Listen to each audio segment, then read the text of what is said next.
Good morning, everyone. I'd like to call the meeting to order, acknowledge that we are in Treaty 1 territory, the home and traditional lands of the Anishinaabe, Innu, and Dakota peoples, and in the national homeland of the Red River Métis. Our drinking water comes from Shoal Lake 40 First Nation in Treaty 3 territory. On the panel with me this morning is Mr. Jerry Arnold and Mr. Brent McIntyre. Our assessor today is Mr. Roddy Pontanilla. Our administrative person is Ms. Twinkle Sharma. My name is Bill Moretsky. I am also on the panel and will be chairing this hearing. We will be hearing applications for revision of the assessment roll in accordance with the Municipal Assessment Act. The matters for which revision is requested have been described in each application, and we will limit discussion to those matters. The statements that are made at this hearing are sworn testimony, and anyone speaking to the matters must be sworn in. Be advised that comparisons of assessments of properties are not considered evidence of market value by the Board of Revision. The Board of Revision is appointed annually by Council and is independent of it and the City Administration. Makes its decisions on the basis of the evidence provided at this hearing and issues a written order that will be mailed to all parties as soon as possible. Please note that the board's decisions with respect to an application may be appealed to the Manitoba Municipal Board if the matter pertains to assessed value or classification, or to the Court of King's Bench if the matter pertains to the application of exemptions from taxation. Should you wish to appeal, information on how to do so will be included with the board's order. With respect to the hearing process, I will confirm the points of appeal with your property to be addressed with each applicant following the swearing in. We will then have the assessor's testimony followed by questions that the applicant may have, and then the applicant's testimony followed by questions. Each side will have an opportunity to summarize if they wish. Once all of the evidence about an application has been brought forward, the applicant may leave. The process will repeat for each item on the docket today. The session will close after all the applications have been heard, and the board will deliberate in private and make its decisions. You will receive the board's decision by registered mail as soon as possible. As information, all public hearings are live streamed, recorded, and will be part of the public record. We will be hearing item 8 on our docket today. Ms. Sharma, please affirm the assessor's and the applicant's testimony. Mr. Assessor, please state your full name. Rodrigo Pontanilla. Do you affirm that the evidence you're about to provide at this hearing is the truth, the whole truth, and nothing but the truth? I do. Thank you. Mr. Applicant, please state your full name. Rocky Neufeld. Do you affirm that the evidence you're about to provide at this hearing is the truth, the whole truth, and nothing but the truth? Yes, I do. Thank you. Okay, our first and only property on the docket today is item number 8, 99 Osborne. This is an application for revision of the amount of the assessed value. Mr. Pontanilla, can you please begin your presentation, please? I can, Mr. Chair. Thank you. So our first and only file we have on the floor today is file 24-3949.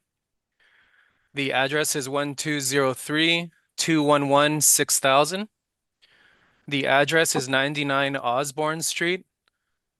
The 2025 assessment has gone out at $1,805,000. We have this labeled as a commercial retail store. We have 1 building record associated, 6 premises associated with the record, and it's a 2-story building.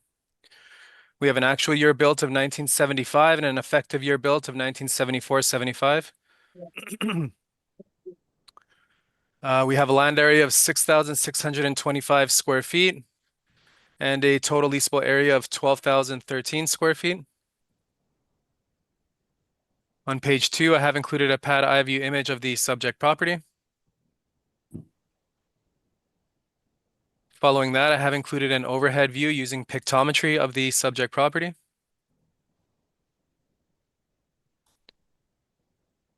Following that, I have an east-facing view and a west-facing view using pictometry of the subject property.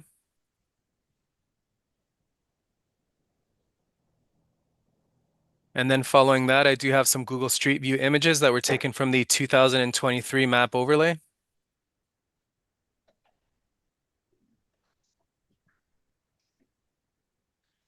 We have received requests for income and expense information, so we're okay there. We do have a sale on the subject property from 2017 for 1.5 million.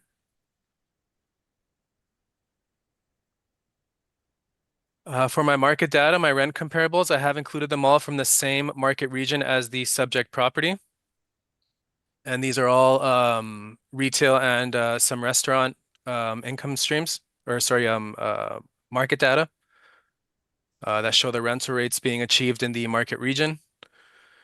And we have leasable area ranging from 950 square feet at the lower end up to 2,300 or up to 5,000 square feet at the higher end. And then we have rents that range from $19 or $17.41 at the lower end up to about $30 at the higher end.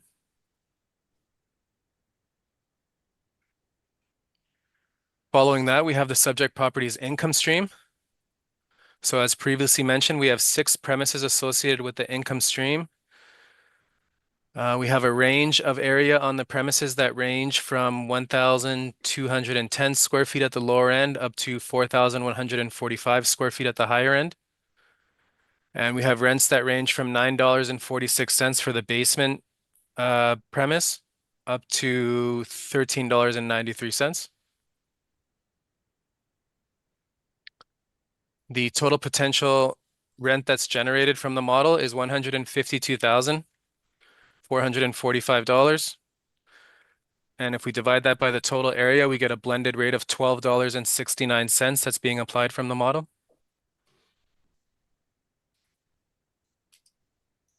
From there, we do have the model parameters of 5% vacancy, a 3% expense rate, and a $7 shortfall per square foot.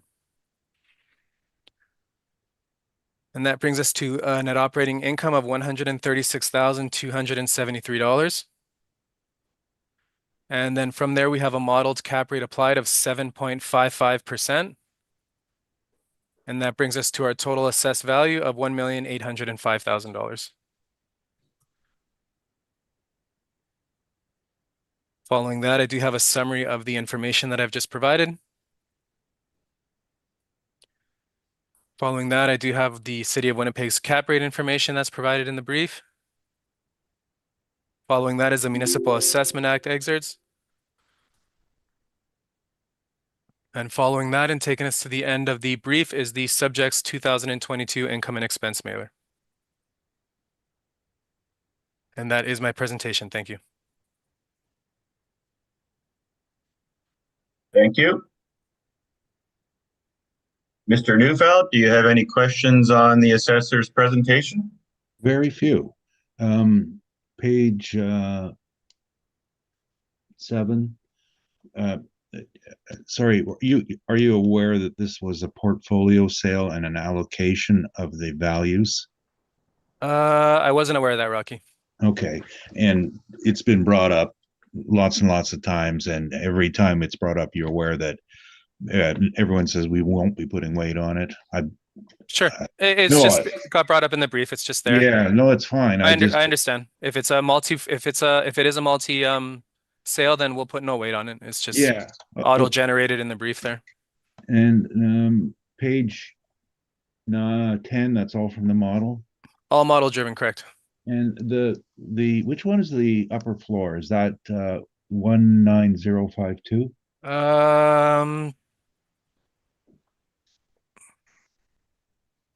19048.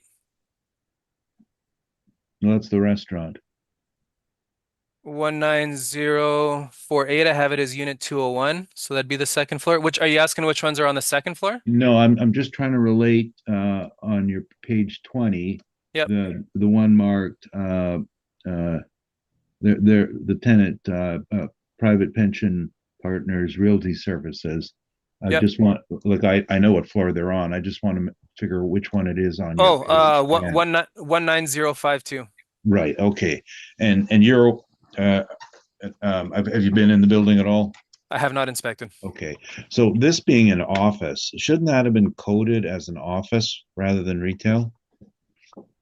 My understand. I mean, it's coded as a C2, so it's a standard finish. My understanding is that the building is being used primarily as a retail usage, so that's why we have it as a retail property. So maybe it could use a review if it's being used more as an office property. We can always review it and go from there. But my understanding is it's being used primarily as a Yeah. retail space.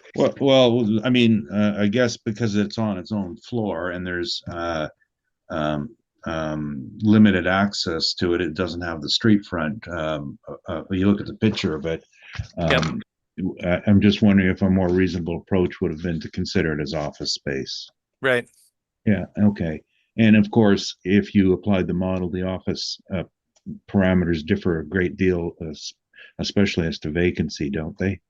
I don't have it in front of me, but yes, the model does have different parameters for different property types. That's Okay. correct. Okay. No, I think that's about it. Thank you. Thanks. Mr. Arnall, any questions? No questions, thanks. Mr. McIntyre, any questions? I have no questions, thank you. Could you turn to one of your pictures on page 5? Yep. So if I'm looking at 99 Osborne, it's just this, what says Kauai Crepe there? Is that the That's extent correct. of the, yeah? Yes, that's So correct, as far as my understanding there's- goes. There's 6 premises in this building? Only Yep. 2 stories?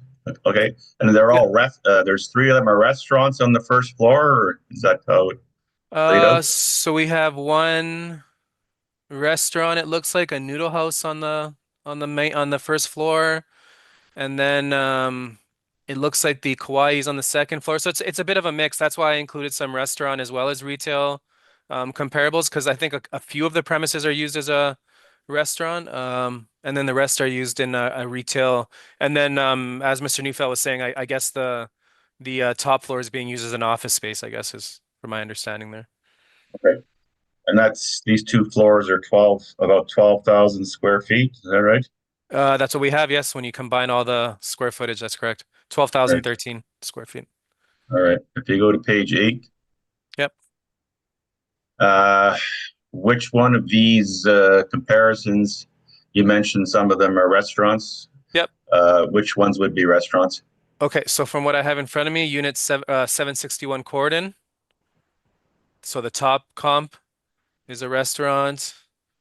743 Corden looks like a coffee house.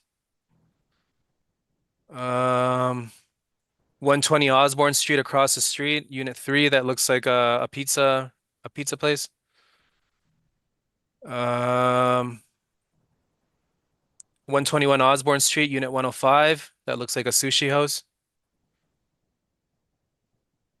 And I believe that's it. The rest look to be retail stores. Okay, it looks like some of those restaurants are in the high rent values, the $29 and $30. Would that be a correct That's what we observation? have. That's what we have on file for them, correct? Yeah. So a restaurant would be typically rent would be more than an office, commercial office.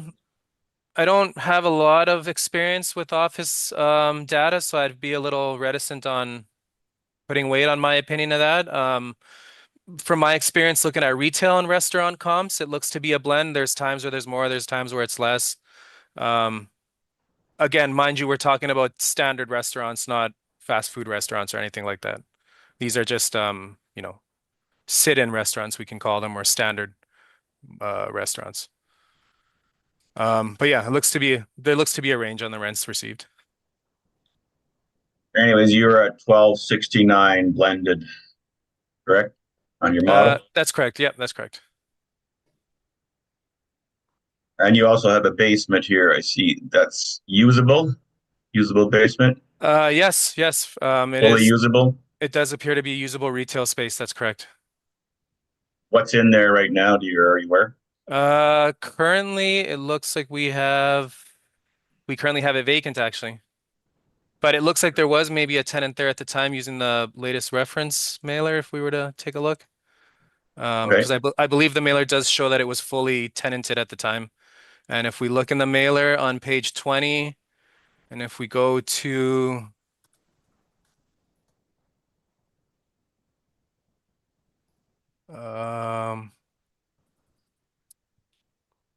I'm just trying to line up the unit numbers there. So it looks like we have unit 103 would be the basement, but then that shows unit 103 is actually the private pensions. Yeah, I'm Okay, not I sure. guess- I'd have to have a better, to be able to line these up. But again, the mailer does show that they were tenanted at the time of the at the time that they submitted. So Okay. I guess my point is it's not just used for storage or something. It's oh no actually it's used by. yep, it's used by retail space. I remember I had this file last cycle. Last cycle, it was being used as an actual retail premise. I think they sold clothing or something like that, from my memory, if it serves me correct. But I haven't been there, admittedly, for this review, so I'm not sure how it's being used right now. Okay, on page 17 of your brief with the client's actual income and expense statement. Yep. Do I read that correctly that the actual is 166? If Oh, we're wait a looking minute. at the same data, I see 188,008.91, $188,008.91. No, I'm talking about the net income. Oh, So- net income. Yeah, so you got 130,862 total comprehensive income, but then there's this amortization of properties of 36,000. Do you That's normally correct. allow that expense? We typically don't. So then the net operating income would be 166,000, correct? Yep, that looks to be correct. For 2019, for 2022, not 1922, 2022. 2022, correct. Okay, I have no further questions. Thank you. I'm just going to redirect for clarification here. On that statement that you were speaking of, page 17, there's actually a credit for $11,800. So operational net operating income would be on the line above 155, 183. Like, I'm not disagreeing with amortization, absolutely, but I'm just want you to note that that's a previous period, and instead of, because it's a negative, it's not an expense, it's a credit. So you're looking at 155 on there. And it's sort of a question, sort of a clarification. I could go over it in the evidence, but I'm just wondering if everyone saw that. Okay, so noted by the panel. Yeah, and then the other clarification point is to the assessor. It's not really a basement, is it? It's a split level. It's a split. Yeah, so it's five Yeah, steps sorry. down, 5 steps up. I thought so I had my audio on mute. Sorry, I apologize. Yeah, it's a split level. It's yeah, from my memory, you go down by the steps. yeah, because it's not, you wouldn't, and you call that a basement, but We But have it it's as a really- C9 basement. That's correct. yeah, Yeah, but it's not, it's a street. You got a street approach, few steps down, right? a few steps down. Correct. Yep. And there's no elevator in the building. No elevator. Thanks. Sorry, I just want to make sure we're clear on what it was. Okay, you may begin your presentation, Mr. Neufeld. I think you just heard most of it. Well, that's okay. Fair enough. When we went back and worked through the income, there was a couple of points really our major point is the office, which is the owner of the building who is using the space. And when they bought the building, they bought a portfolio, I think it was 11 properties along with the management of it. So all of these were allocations and really of no value. I can tell you one thing about the sale is that their target on the cap was 10%. Now, we're not going to bring that into say that this should be a 10% cap. I think this is just to illustrate the difference between the way the model works and the way that that real transactions take place. People don't buy things to make a little bit of money. They buy these to make a lot of money, and 10% was the target. And a return on investment reflected in the planned cap rate. But it is a very different sort of a process. But essentially, the reason that the owner had to take that top space is because upon taking possession, the tenant vacated. Apparently, they were a little annoyed that they had to start paying rent because they weren't. But this is the third level in a non-elevated building on a street front. It's always been a very tenuous relationship and ability to be marketable to spaces. And so the owner just said, we can't rent this space, so let's occupy it because we need to be somewhere. And they prefer to earn money on it, but they can't. It hasn't been successful. And if you even Googled it today and looked for it, it's still being offered for lease. But there are no takers. So the first floor and second floor were predominantly geared to food service. So that you go down, and there was the walk-in restaurants with I think the noodle shop was down there, and then you go to the upper levels, and there's a balcony or a patio deck for the upper level restaurants, and then when you go to the third floor, it's closed off. At one point, it had been a restaurant, and I've been in there numerous times, and they still have the beer kegs in there, which is nice for it being in an office, but it's still an office, and that's really our major issue with it. So we have adjusted the income accordingly, and you'll notice we're 50 cents different from what the model says, and we're both extremely close to the actual, but the discount of 50 cents is attributable to the upper level and its poor marketability, its poor positioning in the market. It's these things were designed in '75 when Osborne Street was. They thought they could have all these cool storefronts, and right now it's dead. But back then it was a popular place to go, and perhaps there'll be some revitalization. Who knows? Who cares? That's not our point today. Sorry.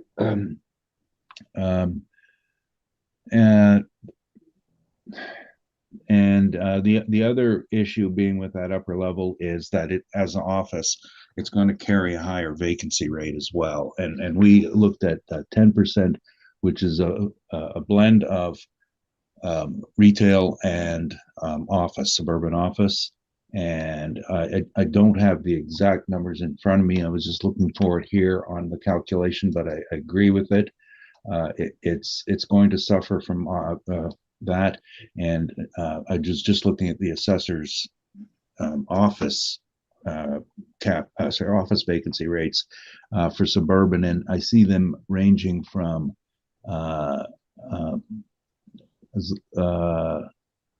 I don't know their codes very, very well. I see a 14 and 11 and some 13s. I think it's fair to say that office does suffer from a greater vacancy rate. That's really our difference.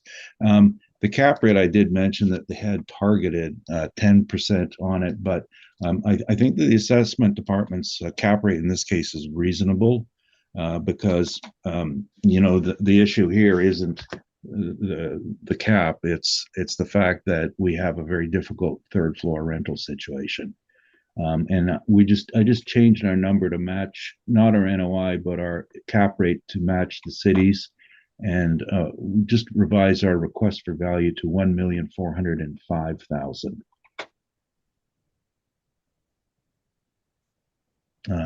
And that with the same NOI.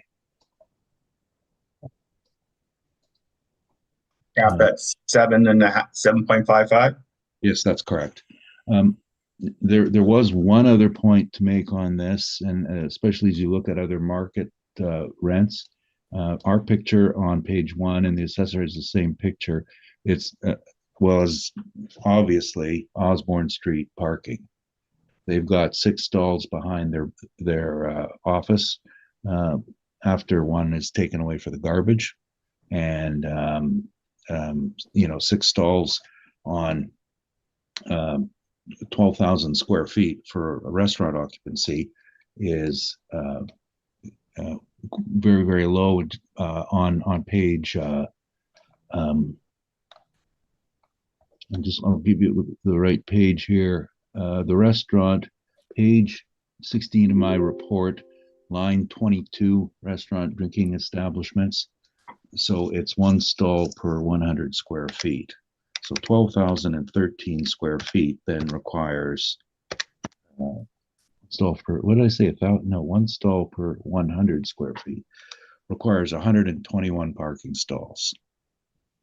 And it doesn't have 121. No, the legal reason why it's within the bylaw is because there is an overlay zone here, on Osborne for allowing for businesses with lower parking ratios.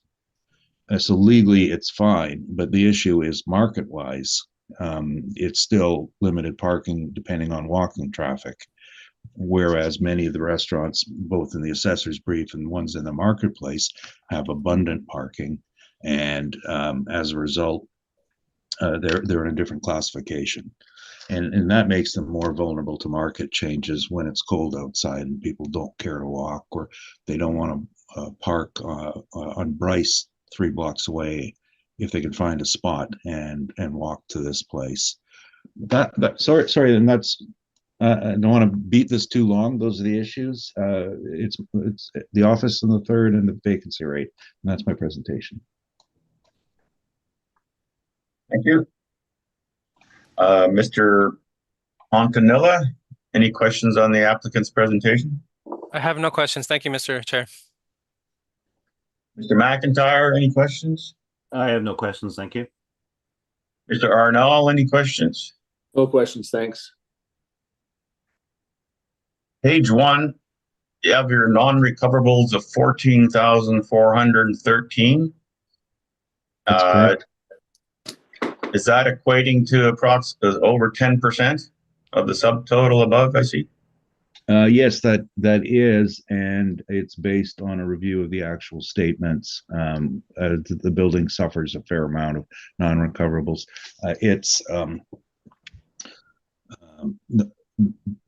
When these properties were taken over by the current owner, they were all on gross rents, and they're trying to move them to net rents. So we still have some lingering gross rents, and that's going to reflect in the recoverables. It has nothing to do with the model or whether we agree or disagree with what the assessor puts in. It's a semi-gross income building. And you can. So would you put a lot of weight on the 2022 statement of income and expenses? Do you have it in your presentation as well? I think I do. Yeah, I'm looking at it. I thought I saw it. Yeah. Yeah, a fair amount of weight on it for the performance of the actuals, and in answer to your question and the recoverables, you'll note that the actual recoveries are 115,000, but the actual operating expenses are 142,000. And if you look at the lines above, you'll note there's nothing in there that doesn't belong. So that indicates a semi-gross lease situation, and that's where we made the adjustment on it. And again, we're not disagreeing with the model because the model doesn't apply to gross rent, but going on and on. I just wanted to check one thing here when you're asking about the statement, because we didn't put in the rentals rates, and I'm looking. The assessor has them on page. Just zooming it in here. Is page 20. So pension partners. Okay, so there's the breakdown on there. You'll notice that their own rent for their own site is listed at gross, which is they've got 2 units, 1 gross, 1 net, and I see 101 and 103. And the one they've listed at net is at about 12.50 a square foot. And that would be our adjustment I made on the 50 cents on the overall rate. I think the rest of it is all in line with the model.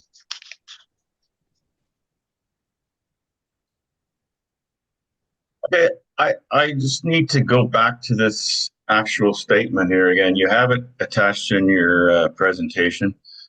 Yes. You had questioned something in the when it was presented in the assessor's presentation that total of 130,862 Right. was not the actual. Well, okay, let me put it this way. Do you agree that amortization of properties of 36,000 should not be included in the total? Oh, yes, of course. No, it should not be. So that would be 166 then. But you were No. disputing an $11,000 Right. You'll amount see above. line 72010. That's Okay, a and it credit. says negative 11,853. Now okay. that's because it's in the expense line and it's a negative, that's a credit. So they pulled it out of their statement. It's a previous year adjustment. So if you move up to line 69999, it's 155,183. So that'll be the statement. And what I taking that one step further, when we applied 146, that was the adjustment for the owner occupied space at an above market rental space rate. Okay, so if I add the line 69999, the 155, 183, and then I add the approximately 12,000 to that, that gives me 167, correct? Yeah, right. And then if I take away the 36, then that gives me 130, 130, yeah. 130, okay. So that's, sorry, I didn't want to interrupt.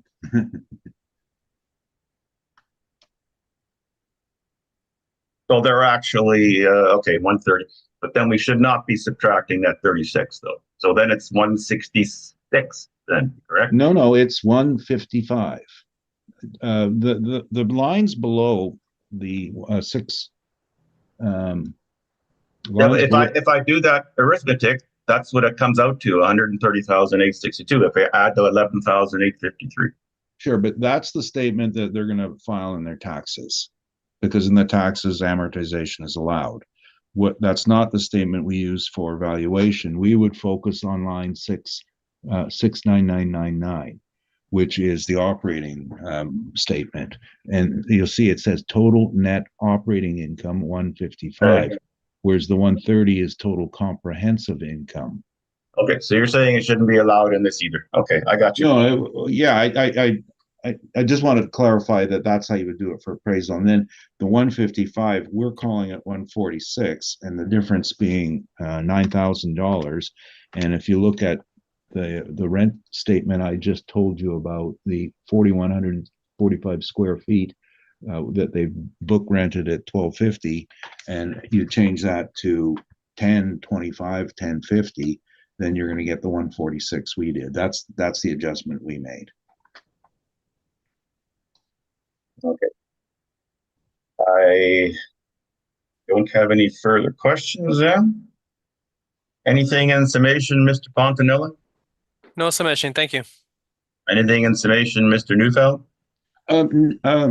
No, just thank Roddy for all his hard work on the rest of the docket, and we couldn't work something out on this. It's a little more complex because of the owner occupied area and rather unique building. And I think what we've done here is a reasonable approach to dealing with a difficult to rent space. Thank you. That being the third floor, not the rest of it. All right. That will conclude this property, item number 899 Osborne. And we have heard all the items scheduled this morning, and this hearing is now adjourned. Thank you very much for your presentations, Mr. Pontanilla and Ms. Neufeld. Thank you, Mr. Chair. Thank you, panel members. Thank you, Rocky. Appreciate it. Thank you all. Yeah, bye. Talk to Yeah. you later. Bye. Have a nice day. See you guys.